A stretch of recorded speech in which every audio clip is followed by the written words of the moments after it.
Equality says there is a door, right, that we all can get in. We all have the same key. GPA is the same key. So that's working hard academically, going to a job and being faithful to it, and showing up on time, right? That's equality, right? The door is the same. Equity says, though, that I have to drive further to get there, right? So equity accounts for my ability to get there, and how long it takes you to get there is different. Welcome to Reaching Out. I'm your host, Zack Carter.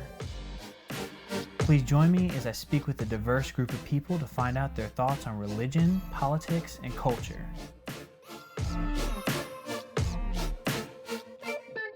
All right, welcome everybody to whatever the name of this podcast is. I just blanked.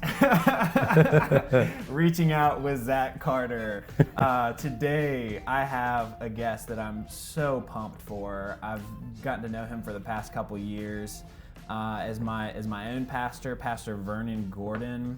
I've worked with him as his college pastor, and so we're going to be tackling some tough and interesting topics today as we discuss race in America. How are you doing? How are you feeling? Doing great, man. It's a great day. It's early morning, so I got some hot chocolate here. It is. We got up real early for this interview, so I'm excited. I'm gonna be trying to ask you questions that I think a lot of white people want to know. All right, great. And not a lot of white people, get a chance to ask black people a lot of these questions. And so you're going to be speaking for all black people. So no pressure. I hope you no feel pressure. The weight of speaking for all black people. All white people, how are you? No, we're hoping this is a diverse audience. This is diverse. I know. I've talked to the people that listen. Diverse audience. So, but yeah, let's start. First off, because I keep saying Black America, I called you black. White people want to know, do we call you black or African American? You definitely don't call us Negro or any word that starts with N, so no. What about colored? Is colored okay, or is it that is still absolutely offensive? not okay. I didn't think so. It didn't start with an N, so. You call someone colored, I can't speak for what happens next. I just want to put that out there. No, black is fine. Black. I think we go with black now. Yeah. That works, yeah. So, out of curiosity, as we begin this conversation, I thought that the best question to start this with would be, what do you believe are the biggest problems contributing to the racial tension building in our society currently? Well, I think, there are a multitude of things, and I mean, we jokingly say, I know I'm speaking as an African American, and we're talking about issues of race. But the reality of it is, even as an African American, like, there are many, many, many different touch points, right? Like major issues that represent even our community that we all might have as sticking points. From my personal opinion, I think two of the major issues of race right now are, one, value or feeling of being valued. Mm-hmm. And so how do we communicate, to a context of people who feel like we share different values, what we advocate for, what we consider important. And that goes across the spectrum, that goes across politics, that goes across education, that goes across, systemization. And so we all of these things are impacted by the simple word of what do we value. Okay. But then I also think and real quick, can you give some examples of not feeling valued? What you think that maybe people you've talked to? Yeah, I mean, and I think ultimately, we feel like there's a lack of value for, I think the easiest one, the low-hanging fruit is we feel like there's a lack of value for particularly young African-American people, in this country when it comes to racial profiling, when it comes to the justice system. We feel like there's a lack of value or equality in value for our humanity. You also sense a lack of value in the educational system, and I think the greatest example of that, if we talk about our local context, is the educational values or opportunities afforded to young people in Chesterfield versus young people in inner city Richmond. So, and again, I think that's something that we see in other cities and countries and states across the world. But it's something in our local context that we see most evident. And so I think when you start to talk about value, we talk about things like that can create a great deal of divide. Okay. Do you believe in systematic racism, or do you believe that there's racism in our society, but it's a few bad apples. Well, we're gonna just jump into the heavy stuff already, huh? I thought that was. You thought that was light? I tried to make it so it was increasingly hard. Maybe I jumped it. Maybe. Do you believe in systematic racism? What? No. Fix all of our problems right now. No pressure. Right. I think it's important, Zach, and that I tell a brief story that kind of highlights how my views have been impacted when you talk about systematic racism and the few bad apple piece. Okay. I grew up in a household, my mother did not have a strong relationship with her father until she was in her late teens, early 20s, I believe. And so my grandfather was a white man who married my black grandmother in the 60s with 3 black children already, which was unheard of. Yeah. So I'll ask this question: do you guys prefer to be called white or redneck, or what's the appropriate term, right? Well, it's interesting that some people that I've talked to, I would rather say Southern because I think redneck has a negative connotation. Okay. But a lot of people are like, no, I'm redneck. So yeah, I hate Caucasian. It just makes me uncomfortable. It's like, why are you I think Caucasian is Mr. Carter. I'm like, just call me Zack. So that's what I think of when I'm talking to black people. I'm like, I don't really want to be called Caucasian. And I know I'm not black, so I don't know for sure. But most of the people I've talked to are like, dude, just call me black. I'm gonna call you white. Call me black. Call me white. So, okay. Yeah. So, I'd say that jokingly because my grandfather would be what you would consider probably somebody who was closer to redneck. Grew up in Tennessee, hunted squirrels. Listened to country music, whatever falls into that category. He. Someone who wasn't just grown up in a black neighborhood. So it was epic for him to marry my black grandmother in the 60s with 3 black children, to father them as his own. They had 2 children together, 2 mixed children, my aunt and uncle. And so I say that story, I'll tell it all the time, to say my parents separated several times, eventually divorced. We lived with him.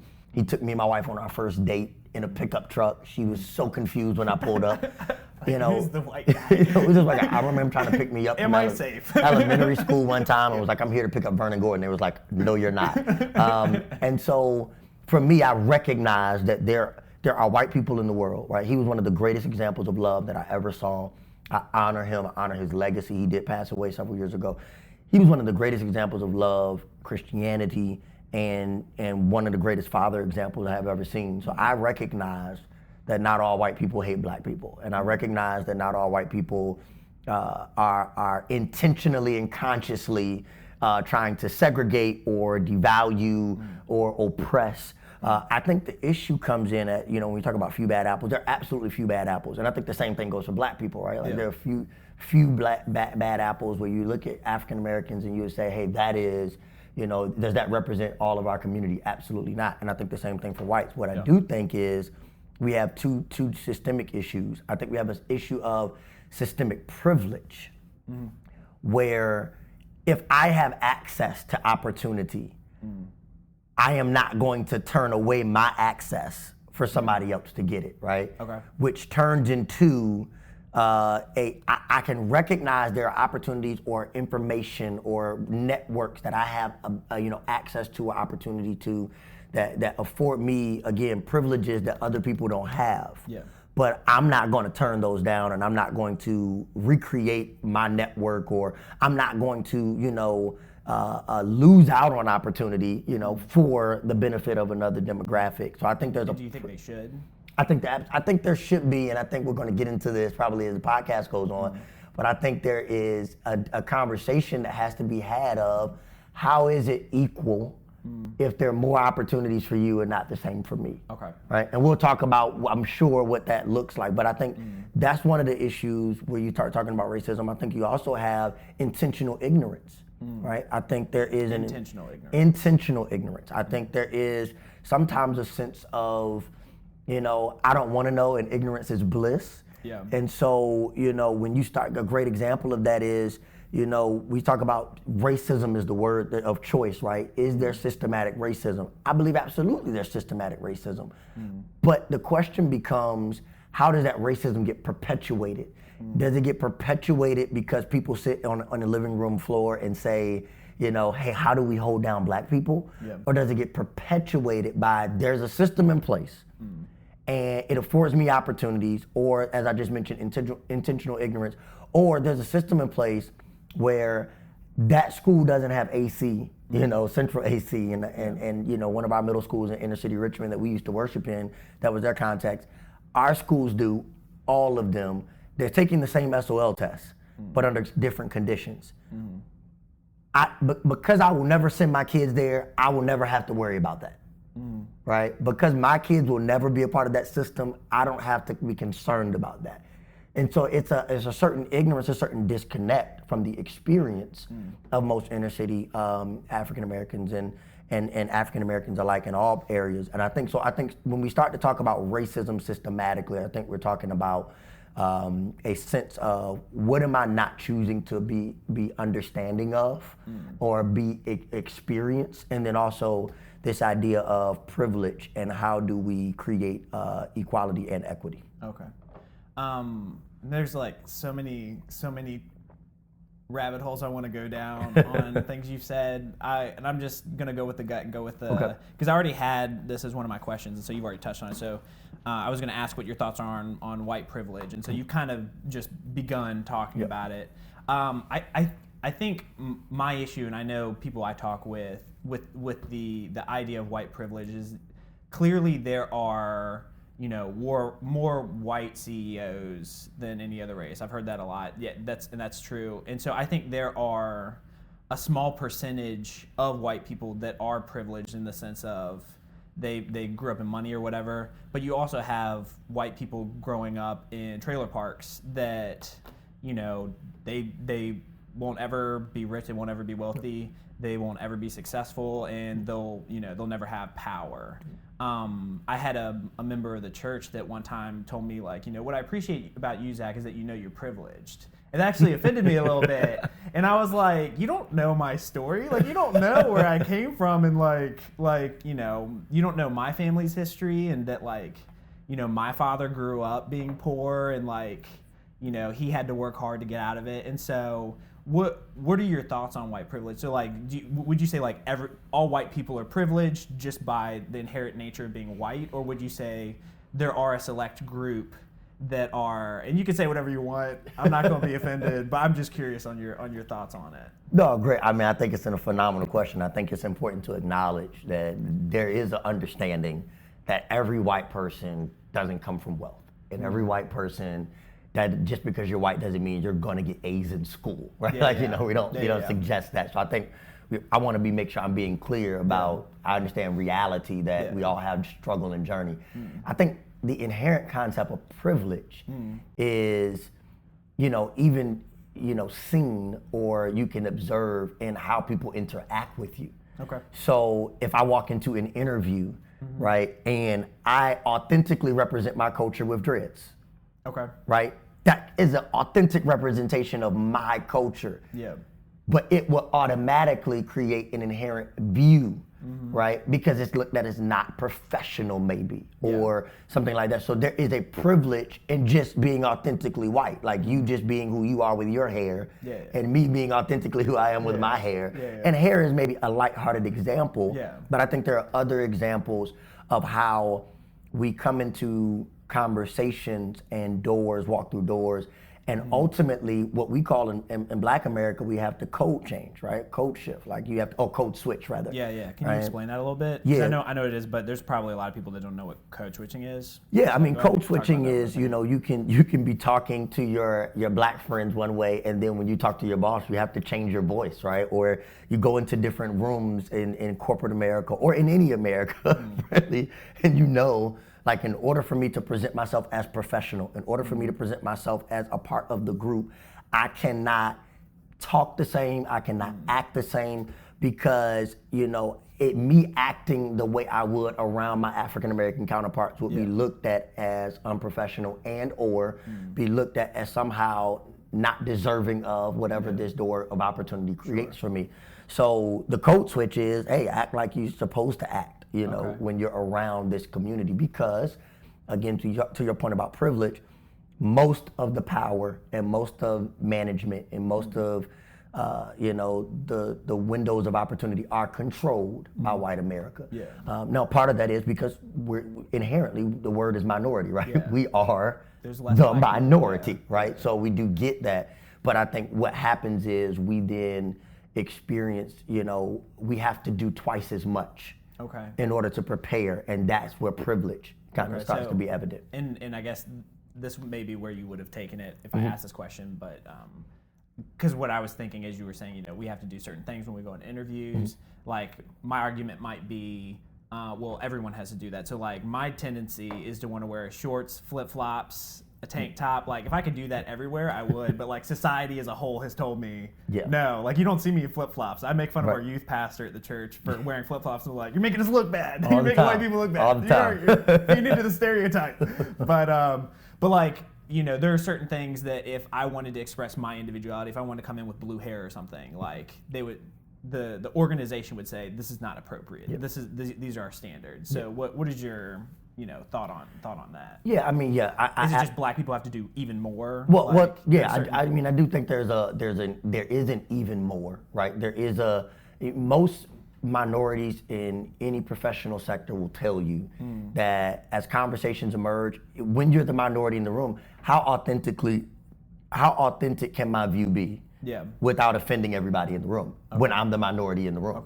How authentic can my voice be on the issues of our country today without being the minority in the room and without offending and without being subjugated in my view and my authentic perspective. And so, but again, to the earlier question, even of privilege, that's just one example. Privilege is about, the opportunity to, I think, see life afforded to you in different ways, right? Whether that's small business loans, whether that's, access to information, right? I was having a conversation with a pastor the other day in our area who was talking about the church planners in the community, and I made it abundantly clear to him, my experience as a minority church planner has been drastically different than those of my white counterparts. And I think fundamentally it's been, in this industry, just because, hey, I did not have access to that information, right? Because we'll say, hey, the information is available, but if I'm not a part of the email thread,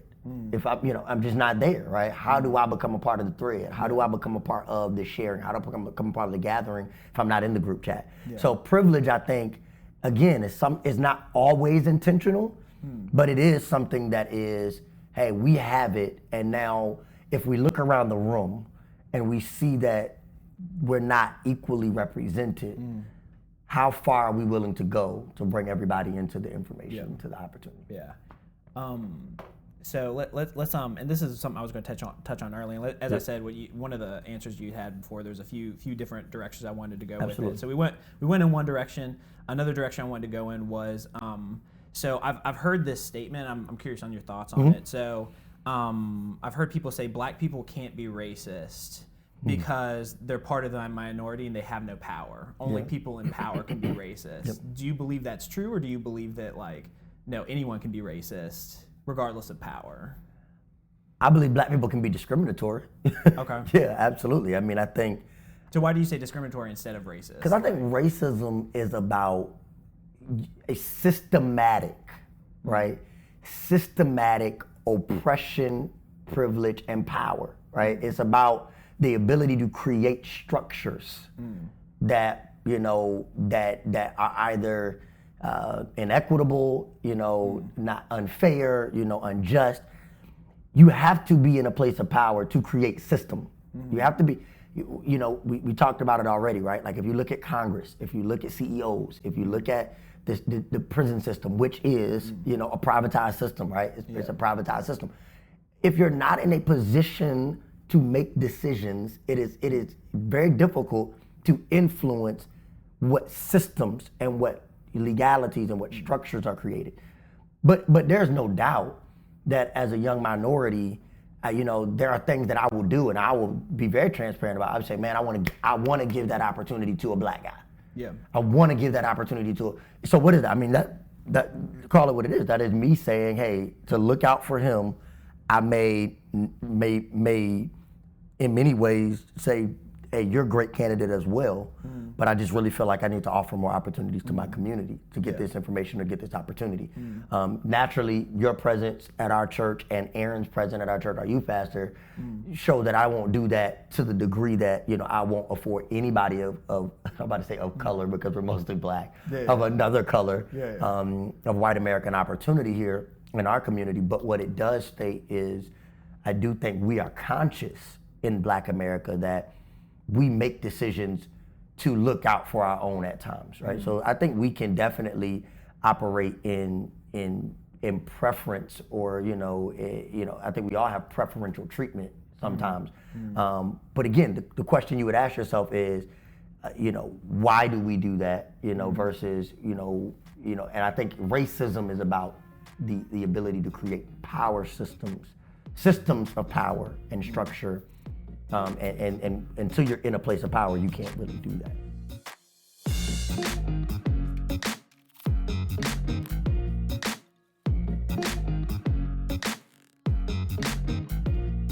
I'm going to say a quote from you that might be a little bit misquoted, because it's me trying to remember back to something you said in the past. Absolutely. So if you want to, I just wanted to preface this by, if you want to correct my quote if I do this quote wrong, feel free, and then expound on it.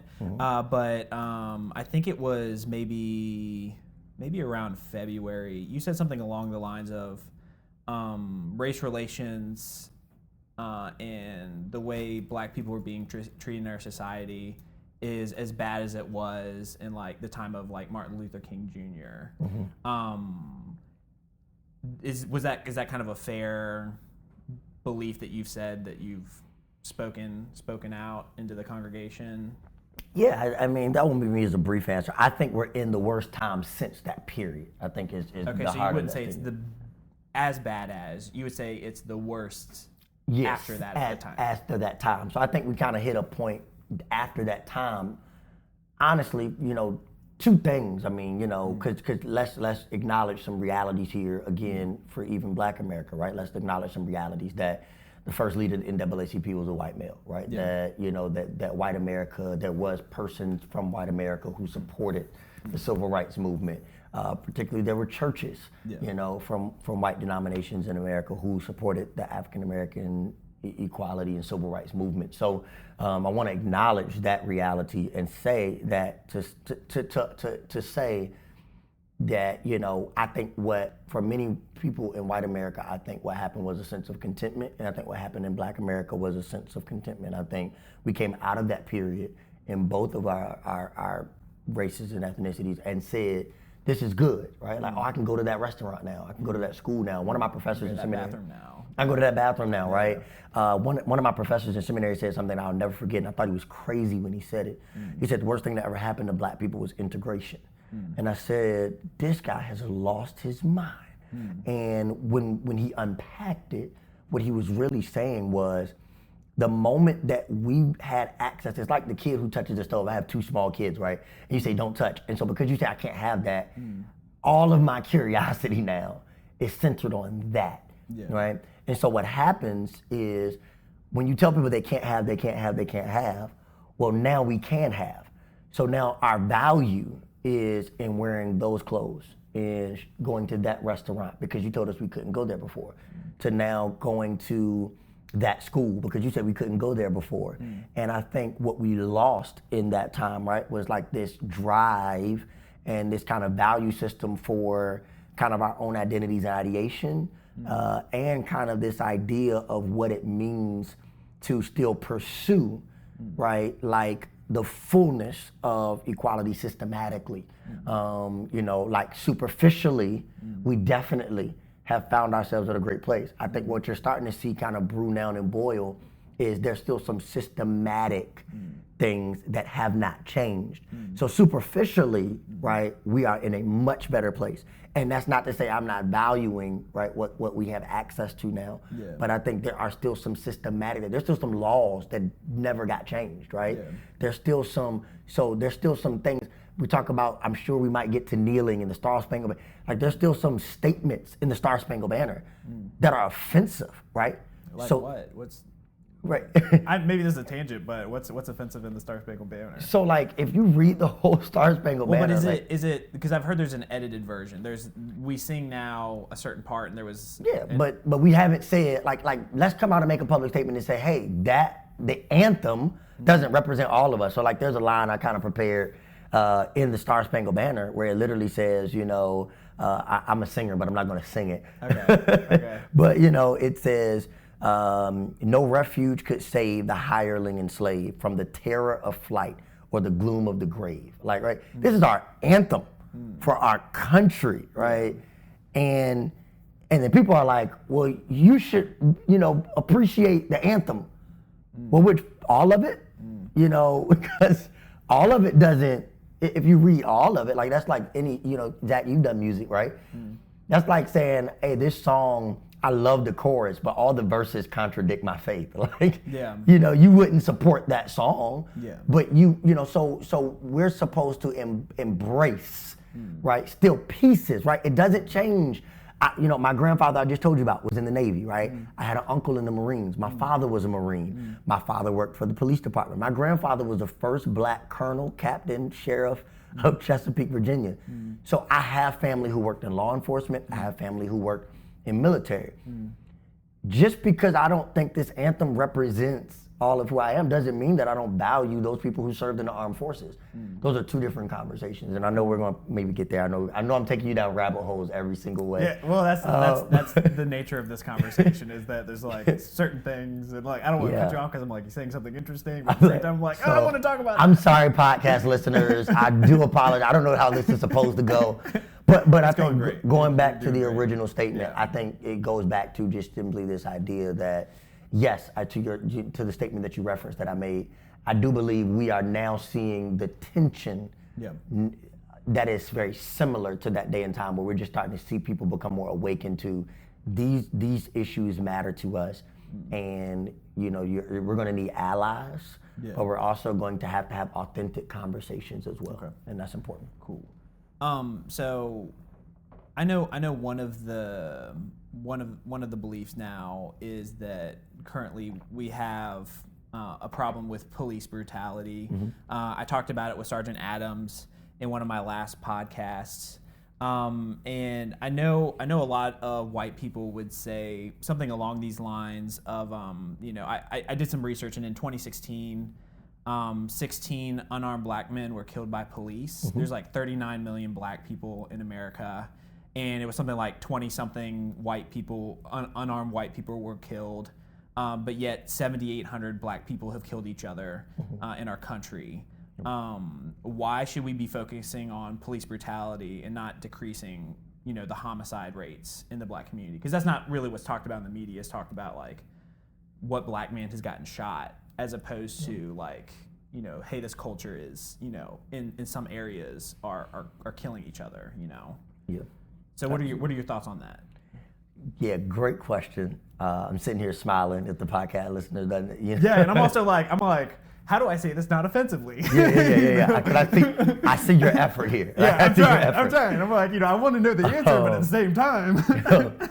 Yeah. So there is, I think, two conversations, and I think sometimes we want to group them all together, right? Yeah. I think the argument becomes, how can we argue about this thing if we don't talk about this thing? And I think there's no doubt that within the black community, you will hear conversations and you will see advocacy for or against black on black crime, right? Yeah. And for the putting down of guns and for the peace and unity in our own neighborhoods amongst each other. So I think that is a very real issue. And the reality of it is, in doing some research, of my own, white on white crime and black on black crime is not that far. It's not, no. White people are killing each other, black people are killing each other. You're very true. And so people kill who look like them and who they're in community with all the time. Yeah. I think what the argument of minorities has been is, over time, right, there has been, again, a systematic issue with policing in our communities that is both heavier, more concentrated, and more aggressive. So, I think when you start to think about, and I've talked to a police officer about this, and I said, hey, what do you think is the issue? Before I even react emotionally, as a black male, I don't want to just allow media to tell me how to feel. Communicate, and I've often said to our congregation, I think it's important in this day and age with social media and timelines kind of influence our emotions so much that we do take time to process our own emotions, do our own research, and figure out what we feel.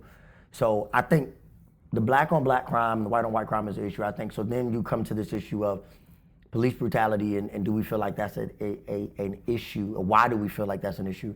I think one, even if you look back all the way to the war on drugs, right, Ronald Reagan, it is a statistical fact that was a concentrated effort on urban or inner city neighborhoods. Now, who represents those neighborhoods? Now, was there a concentration of drugs in those neighborhoods? Absolutely. But, you know, when you start to ask yourself who represents those neighborhoods, right? Mostly minorities, African American, Latino community. Yeah. So then you start to say, okay, there's a concentration on a particular race. Because the question you have to ask yourself is, I mean, and the statistics seem to prove this, that young minorities don't use drugs at a rate that is greater, right, than young whites, right? It's not that we do substantially more drugs, but if there is a concentrated police presence there and a more aggressive police presence there, which the war of drugs kind of initiated, now our communities are being affected more. Then you start talking about mandatory minimums, right? And you start talking about years and these elongated sentences where we're losing fathers in our neighborhood, we're losing critical amounts of people. Now, does that mean that the crime was not committed? No. The question becomes, if we only represent, right, what is it, 13% of the population, right? But minorities represent well over 50% of the prison system. The question we have to ask ourselves is, when you start talking about justice and you start talking about policing, is, are we inherently worse, right? Like, are we just worse people, right, by race? Or is there a systematic issue here where attention, focus, and I think this is where also economic disparity will start to trickle in the conversation, plays a part. My ability to get a lawyer or adequate representation. My ability, I was talking to one of our members of our church who was telling me how the jail system worked, and he was like, I was waiting for 6 weeks one time to get a trial or to get a hearing, but you gotta pay, right, that bail to get out. Well, if my mama don't have the money, and my daddy don't have the money, if my cousins don't have the money, then I'm just sitting here, even if I'm not guilty, right? I don't have the money to be free. I don't have the money to continue on with my life. And so all of these things, I think, when you start talking about policing, just to centralize that conversation, you see an aggression and a concentration of effort in communities where minorities are, and it's almost like low-lying fruit, right? We know that they're easier targets. I think also you have to ask yourself this question if you're not from the minority. Because the conversation is always, when the shootings happen, they were a threat, right? They were a threat. They were a threat. So in my conversation with police officers, one, I think that we start to look at how. Here's the how question. How was a young man who shot 9 African American members of a South Carolina church not a threat enough to also be shot after shooting 9 people? Made it out alive. Colorado shooting, movie theater, made it out alive, right? We start to think about all of these instances where Planned Parenthood shooting, I believe that was in Texas, if I'm not mistaken, made it out alive. And he killed a police officer, but still made it out alive, right? But yet we see these instances where, well, the gentleman on the interstate, there's a big black, the lady is quoted, the police officer is saying, he's a big bad black guy, or that looks like a big bad guy. Walking away, right? Helicopter footage clearly shows he had no weapon, right? The window was up to his truck, and yet he posed a threat, right? Philando Castile, right? I have a license, I'm reaching for my weapon, reaching for my license, but I do have a weapon on me. He posed a threat, right? But how did they pose a greater threat, right, than those other cases? So, and so somebody might say, well, Vernon, those are only 4 or 5 cases where white people made it out, but you're saying there's only 16 cases here, right? Like, there's still an issue, right, that we're looking at that I think if you consider a community, if you have been influenced to think that we are a threat by media, by different outlets, before you even engage, then you will always, be anxious and react aggressively. Okay. Yeah. All right. I don't know if that. No, you definitely answered the question. I've heard it's offensive to say that all black people in America, if they work hard enough, they can pull themselves out of poverty. We have other races that do it. We have, Hispanics, Indians, Asians, all these people are minorities, and they've been able to, if they've been in poverty, they pull themselves out of poverty. Yet I've heard black people say that's offensive to say that. And to me, it sounds like, no, I'm saying you guys have the ability just like I have the ability, just like anyone has the ability in America. We've even talked about, there was a study done that showed that if you don't have any kids out of wedlock, if you graduate from high school and if you get married and stay married, then you can pull yourself out of poverty and stay out of poverty in America. This isn't worldwide, this is in America. Yep. But I know I've heard from a few people, and you even smiled when I asked this question. So I knew, I was like, yeah. So why is that offensive? And go. I think there are two things I want to unpack in that particular question. The first is to your point about, I think you referenced a great point, and I know we've talked about this before, which is, if people just don't have kids before they get married, they go to college, I think it was go to college. Graduate high school. Graduate high school. Graduate high school, don't have kids, Yeah. do that, then they'll just be fine. Yeah. That statement is ideal only if you haven't lived in the experience of Creighton Court or the experience of Mosby Court, right? And what are these places for people that may not be in Richmond? So they are courts or concentrations of minorities who live in what many people would consider the projects, or some people would title the ghetto, or whatever you want to call it. But they're concentrations of minorities who generally are impoverished, right? So the idea of just graduate high school sounds really ideal until you look at your mom who can't get a job. You look at your father who maybe is in prison. And then you say, I have to provide to eat. I have to provide to, and if I can't get a job to do that, how do I do that? Because now we're talking about things that are essential to my humanity, my existence, right? Like food for my sibling, right? Taking care of household needs, having water and electricity. Well, if you never lived that experience, right? It sounds really simple to say, well, just finish high school. Well, but so what's the difference between black people in that situation and white people or Hispanics in that situation? Well, I think, again, we go back to the concept of the demographic, and I'm not saying that, I would dare say in this conversation that you're absolutely right. Like, I would have to go to the trailer park and figure out what the white experience is like in the trailer park, and it may be very much so the same. Yeah. But I would argue that, again, the statistics support that there are more minorities, both black and Hispanic, that are in more impoverished situations statistically. Yeah. Right. Based on the amount of people. Based on the amount of people. Yeah. Right. And so now we're starting to talk, because it's always going to be percentage based, right? Yeah. Like, you can't really do it just by number. You got to do it based on percentage. Yeah.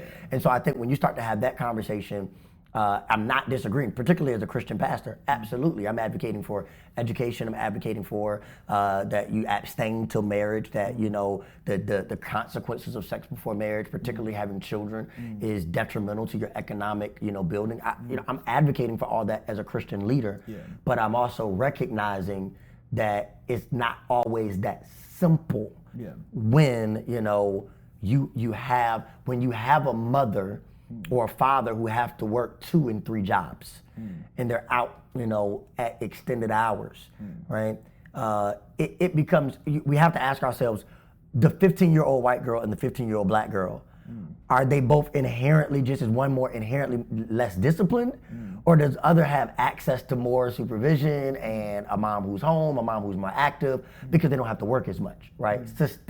Statistically. Yeah. Right, so we're not talking about are there parents who don't work late in the white America. I'm not saying that. I'm just talking about statistically. So, but I absolutely agree with what you said. I think you're absolutely right. We have to encourage that, and we encourage it in our own communities. You do, and this is one of the things I love about TLC. Is that I was talking to somebody recently that I was telling them, like, I may disagree with some of the political beliefs in the church, but if I was to say, how can we help the black community? For me, as looking from the outside in, this church is doing a lot of the things I would say, like, we have the finance bar that says, hey, if you're in debt, let's teach you how to get out of debt, how to stay out of debt. Yep. we go into the community, we serve the community, and so, and I think it's, I think what the church is doing is great. Yeah, I mean, it goes back to the age-old quote, if you give a person a fish, they'll eat for a day. If you teach a person how to fish, they'll eat for a lifetime. And this church tries to teach people how to fish. Absolutely. So, I mean, there is a need for us to constantly pour back into our own communities, and I tell African Americans that all the time. I tell our church that all the time. Like,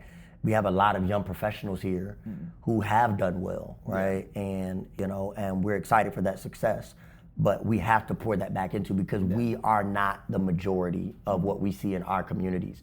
Now, I think to the roundabout question, which is, or the central part of the question, which is, which was, why is it offensive to say if black people work hard enough, they can pull themselves out of poverty? Yeah, I think the piece of that question that, again, is assumed is that equality and equity are the same thing. And so I think, and I have to give credit where credit is due. I was having a conversation with one of our young members who just moved back from George Mason University, Stephen Pitts, and we had this dialogue about the difference between equality and equity. And I mean, it's just, equality says there is a door, right, that we all can get in, right? You can get to that, like, we all have the same key, right? GPA is the same key. So that's working hard academically, going to a job and being faithful to it, and showing up on time, right? That's equality, right? The door is the same. Equity says, though, that I have to drive further to get there, right? So equity accounts for my ability to get there, and how long it takes you to get there is different, right? Equity accounts for the fact of a great system, even a thing that's happening in our city right now. That's a great example of that is we've been constantly pushing in city council this conversation of rapid transit. And I'm not sure if you've heard about this conversation at all, but rapid transit is essentially an effort, an equitable effort. It is, most of the entry-level positions start. Now, this dynamic is changing a little bit because a lot of millennials are moving to Richmond and jobs are moving inner city. But really, most of the entry-level positions and great jobs start where the bus line stops. So that means if I don't have the capital to get a car, if I don't have the capital to get insurance, because I can't drive without insurance, and that all turns into excess money that I need, because public transportation won't help me get to the jobs that matter most. Well, that means I have to, that's equity, right? And so, yes, it is opportunity out there. Yes, it is, we can all do it. Yes, it is, everybody can go to college. But and again, I know that every white person doesn't have full rides, and every white person doesn't have parents with money who can bankroll their experience. But if my parents, if the demographic and the statistics show us that, college costs this much, right? If we look at the percentage of people who have the access to those type of funds, or who have to get into an increasingly amount of debt to get it, right? It vastly outweighs, I think, itself in minority communities than it does white communities when it comes to college, right? And so again, equality and equity says, equality says college will accept you. Equity says, but are we all at the same starting point in our financial ability to send someone to college? Sure. One more I'll give you really quick, just to make sure I'm making it plain. I don't know if I'm... You're doing great. Keep going. I was talking to a pastor about this idea of, paying off debt, and he was just explaining to me how he was like, the idea of like the Dave Ramsey from a religious standpoint, because I know some of our podcast listeners might be familiar with like Dave Ramsey, right? And this kind of wealth sharing. Dave Ramsey's amazing. Like, my wife loves Dave Ramsey. Like, if Dave Ramsey had a church in Richmond, my wife would be a member there and a visitor here, right? Like, so. Yeah, I saw him in Nashville. I think he's out in Nashville. I'm pretty sure. Oh my God, my wife would, like, please don't let him plant. Dave, please don't plant in Richmond if you listen to the podcast. Like, don't expand here. I love how you assumed he listens. All white people know each other. So. Yeah, of course. I mean, David definitely listened to Zack Carter reaching out. But it will be one day. but the idea that Dave Ramsey just talks about, like, just all of this, like, we're just going to take this capital and we're just going to put it here, and we're going to put it here, we're going to put it here. Yeah. And it sounds great. And we do offer that here. We offer financial peace here. Yeah. But it does affect, right, persons of color, I think, a different way. And I was talking to a pastor in this area that you know well, but I won't mention his name. Yeah. But he was just walking to me like, yeah, everyone's like step 6, and we just do this. And I'm like, what? Like, you know, he was like, yeah, and I just stay with my mom for a certain amount of time because that just really helped me like save money. And I'm like, I can't stay with my family. Like, if I'm staying with my family, we're not saving money. Like, that's because they need help with the rent, right? You know, like, so there is this conversation about equality versus equity. And equity says, you know, equality says the door is there for everybody. Equity says, but you got to find a way to get there because the bus line's going to stop. And it says, well, darn, how am I going to get there? You know, equality says, you know, yes, you know, you can go to the school, but equity says, but you're going to be in $100,000 of debt, and this person might only be in $50,000 of debt. You know, because I'm not saying that it doesn't exist in white America. I'm just saying it might be different. And so I think when we talking about that statement of, oh, black America could just, you know, you can just, and minorities in general, if you just work hard, opportunities out there. I'm an advocate for hard work. I'll tell anybody. I think one of the things I love about my father is that even when he wasn't working, I would see him wake up every morning like 6, 7 in the morning, go wash cars. Like I remember witnessing his ethic, right? And my father always worked hard to take care of us, and I've always respected him for that. So he's a great example of work ethic and hard work and how you can be stable and you can do things. But when you start talking about wealth creation for your family and for your future and things of that nature, I think we always kind of find ourselves in a recycling door of, you know, of a lack of being able to pass down, right? You know, in many ways. And I think those are the type of things we talk about when we talk about everybody has a chance. Okay, that's a great answer. Okay. We're about at the 46-minute mark. I wanted to talk politics a little bit, but I think we should save that for another one. I think we should dive into that at a later one. Okay. So we can. So you mean you're gonna bring me back? I want to bring you back. Oh man. I want to bring you back. I hope Black America doesn't get mad at the things I've said on this podcast. You say what?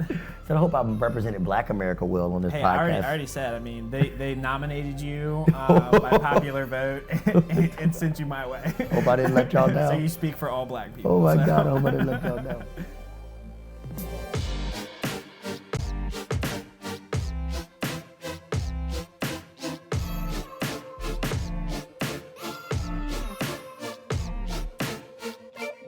All right, so bonus interview section. Okay, do it. What is something everyone looks stupid doing? Oh my God. There's something everybody looks stupid doing. That is a great question. I got one if you want mine. Yeah, what's yours? Mine is selfies. I think selfies everybody looks Oh stupid my God, doing. you do look kind of stupid doing this. Yeah. I think everybody looks stupid doing selfies. That's actually a great point. What does people look stupid doing? I'm gonna come back to that one. I gotta come back to it. Yeah. Okay, all right. I can't. That is like a really good question that I've never thought about. Like, yeah. We all look. We're gonna have some more of these where it's like you gotta think about it. All right, we'll come back to it. What is something that is really popular now, but in 10 years everyone will look back on and be embarrassed by? Skinny jeans. Skinny jeans. It's stupid. Why do people we're wearing skinny jeans? Like, it's uncomfortable. Yeah. Okay. It's just uncomfortable. And I think social media too, like I think, you know, Instagram will have its day. Social media die off? Now social media will evolve, like we'll be talking in holograms, but like the idea of pictures telling the story of our life, I think will eventually in 10 years be like, why would y'all do that? Like I think my kids are gonna look at me and be like, you guys were whack. Yeah. You're lame. Perfect. Yeah. Well, in 10 years, I think people will be embarrassed by selfies. What are some things? What are some things that are okay to do occasionally, but are not okay to do every day? Oh my goodness. Okay. I'm different. This is gonna tell you like my type of work ethic. It is okay occasionally to like binge on Netflix. Like it bothers me people who do it like daily. Like they're like, I watched 6 episodes. I'm like, that's 6 hours. Like, where did your productivity go? Like your productivity. Like occasionally, binging shouldn't be a lifestyle. Like binging should be a occasional. Yeah, like sweets. Yes. Like you do it once in a while. Yes. Okay. What is the weirdest thing you have seen in someone else's home? I felt like this was like the perfect question for you because you're like super observant. Yeah, but I'm about to ask this question. Like, can I talk about like just in general, like a conceptual thing that I saw, like I thought was weird? Whatever you prefer. I saw a cat. I went to this person's house one time and they had a cat, but the food was like there was like a banister on top of like where the food is. And so like all the food was laid out and then the cat's food was on top. And the cat was like on the banister over top of the food, like eating. Over like the people's food? Like licking the water over the people's food. Gross. And I was like, I hope they're not listening to this. it's like, why would you put it there? Like, you know what I'm saying? Like, I thought most people put their animals' food on the floor. And why would you put it over top of the food? So I just thought that was the weirdest. That is weird. Yeah. What is the funniest joke you know by heart? Oh my God. Okay, here we go. You ready? Yeah, I'm ready. All right, it's a your mama joke. Okay. All right, okay, all right. Funniest joke I know by heart. Here we go. You ready? Yeah, go for it. Your mama's so old that she was in Jesus' yearbook. That's the good one. That's pretty good. Jesus' That's yearbook. pretty good. She hit that you're in Jesus' yearbook. In Jesus' There you yearbook. go. I like that one. I think my favorite is, and I'm probably gonna butcher it, but I'm gonna attempt it. Okay, go This for is it. gonna be my attempt. Okay, so an Irishman walks into an Irish bar with a bat. And he sees another guy sitting there and he says, "Aye, laddie, are you Protestant or are you Catholic?" And the other guy says, "I'm an atheist." To which he replies, "So which one don't you believe in?" That's a good one. Thanks for listening to this week's episode of Reaching Out. If you haven't already, please go and give us a like on Facebook at Reaching Out with Zack Carter. Also, please subscribe on iTunes and leave a review. It would help us out tremendously. Thanks again for listening to Reaching Out with Zack Carter, and we'll see you again next week. Bye, guys.